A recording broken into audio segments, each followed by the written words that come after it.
Okay, as by the title, I will be unboxing this CyberPower battery backup.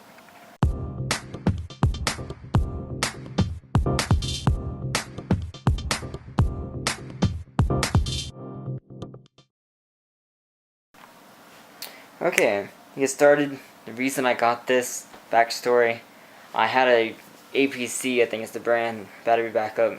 My mom got me like years ago from Staples, Black Friday or something, like $30, $40 or something. And it lasted 2 years, I think, about. And then the battery died, and I replaced that for like $20, which is like the cheapest one battery I could find. And it worked for another year, and now it's died again.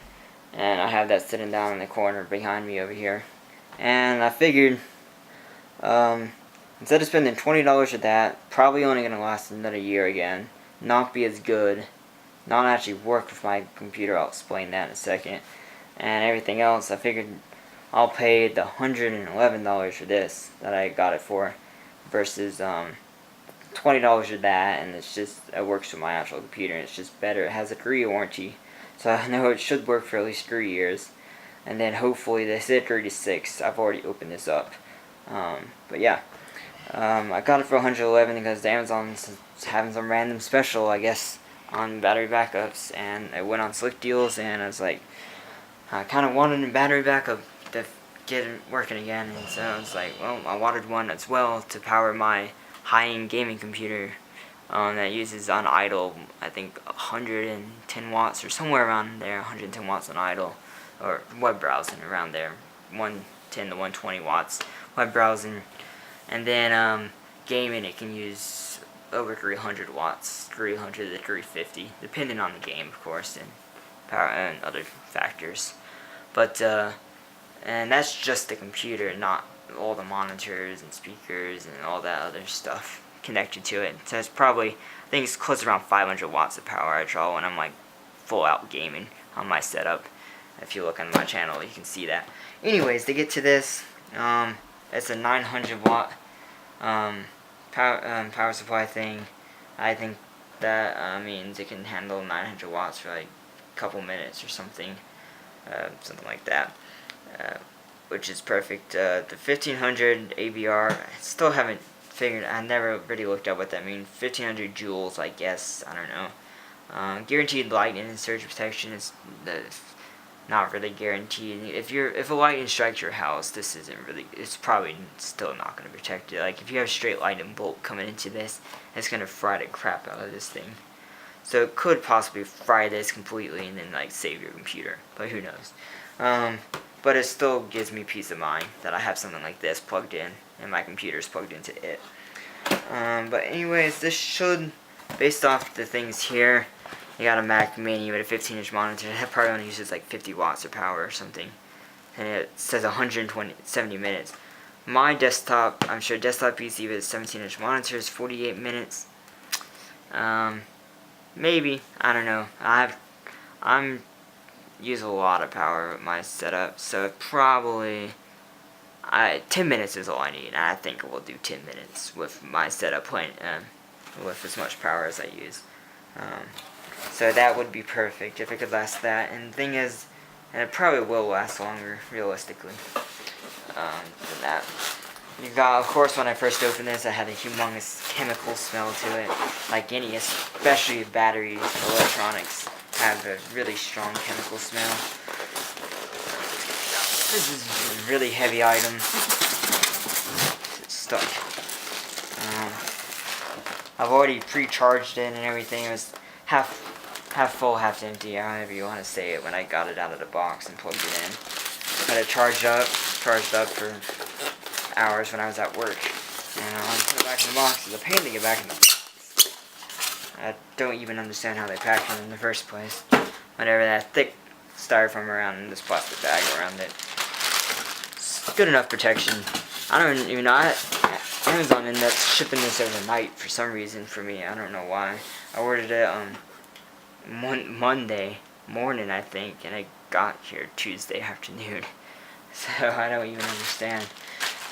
It's fine with me. I didn't even actually pick it up Tuesday because I didn't go to work on Tuesday where I shipped it to. But anyways, let's get this up here. and I'm gonna go change the exposure. Okay, got that a little bit brighter so it's easier to see on the camera. Got this nice thick power cord, and I think that's typical now. I like that they put this little protector on. I guess to keep corrosion and everything down on the plug, and maybe to help keep it from bending or anything. I guess it can help. So that's pretty small things matter. The connector's thin. I like that. Obviously, the angle adapter is kind of angles out. If I was on the wall flat like this, that's how it would be angled down, like that. I might do an overview video later if you comment below and want to see it, or I might just do it. I don't know. Of the LCD in the front. So like I said, it's a heavy item. In the back here, you got your 4 battery surge protectors. They have one separated here for if you have a big item, big block or something, a big transformer that needs to sit there, and then you have your 4 ports next to each other, then 4 ports regular, non-battery backed up power right here. You have your coax in and out, and you have a Ethernet in and out. I think that's Ethernet.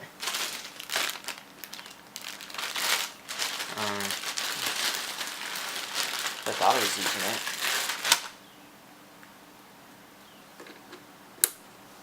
Well, apparently it's phone. Never mind. Or it could be a dual compatibility. Here, let's see. Yeah. I'm gonna go get an Ethernet cable right here and just confirm that. For some reason it looked like an Ethernet port. And it is. It's a dual purpose Ethernet and phone jack. Yep. That's weird. So I wasn't being stupid. That's a dual purpose. It comes with a phone cable, not that most anyone ever uses that anymore. I wish it came with an Ethernet cable, but whatever.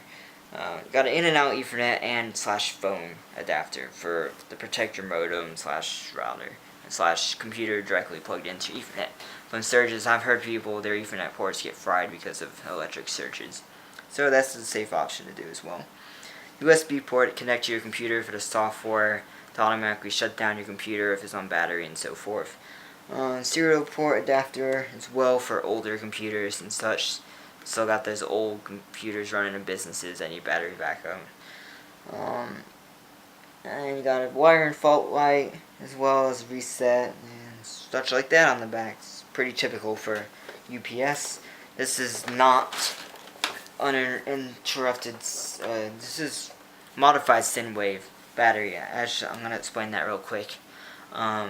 Modified. This only matters when it's running on battery. That's what I figured out. Kind of looked this up a little bit before I decided to get it. I knew this pure sine wave power and this modified sine wave power. And the pure sine wave usually costs a lot more. It's like $200 versus this $110, so almost double the around almost double the price really. For 50% more realistically for pure sine wave, and that really only matters for specialized instruments. For a computer, it really doesn't matter except for some power supplies. They're really finicky. This has the LCD in the front. I guess I can actually turn it on. See, it's a blue LED. It's gonna beep at me because it's on battery power. It has a fan in it. I like that. I like the fact that it has a fan in it. And then you can just kind of see that. I'm not gonna really explain it. It has power readings. You can kind of see what it has online. You can see voltage, like kilowatt usage, estimated time, and all this stuff. Screen does turn off though, so then it just has this blue LED on right here. The screen does turn off, so it's not super bright under your desk or anything. Yeah, overall this is a really, I like the shape of it. It will stand up like this below my desk. I feel like it's a little bit more of a better shape than being flat on the ground. It probably the fan I won't overheat at all because my other one gets really hot just being plugged in, not even being used. Let's get over to this software here. Comes with a USB cable. I probably won't use. Realistically, if my computer is gonna be on to where it needs to shut off, I'm gonna be in front of the computer. Otherwise, it's going to be using so little power, it could run for probably over an hour or more, just on battery power, and still be going. Because it'd be my, if you look into my channel, you'll see the unboxing the home theater PC I'm building, and that will use like next to no power. So I'll probably be using like 50 watts or something of power out of this, and that would probably run for a good hour to 2 hours, if need be. They give me a. But anyways, coax cable it comes with, USB cable it comes with, phone cable it comes with. Only knock, I wish I had an Ethernet cable instead of a phone cable, because let's be real, who uses the phone cable anymore? And the software, which I'm not actually going to use. We did use this, I think, a long time ago on my parents' computer with a weaker CyberLink power supply, and it seemed to work. Shut down the computer a couple times. We've lost power because of a storm or something. But yeah, it's about all I have to say. If you have any questions, please comment below. I'll see if I can answer them once I use this. I'm going to hook it up right now. I just actually got into my new apartment for the year, for my senior year of college, and I hooked up my old one yesterday, and then I have this one, so I'm not going to have to rewire all the wires. It shouldn't be that hard or take that long. But yeah, I'll see how this works, and remember, comment below, subscribe if you want to see more of these videos, and I'll be seeing you next time.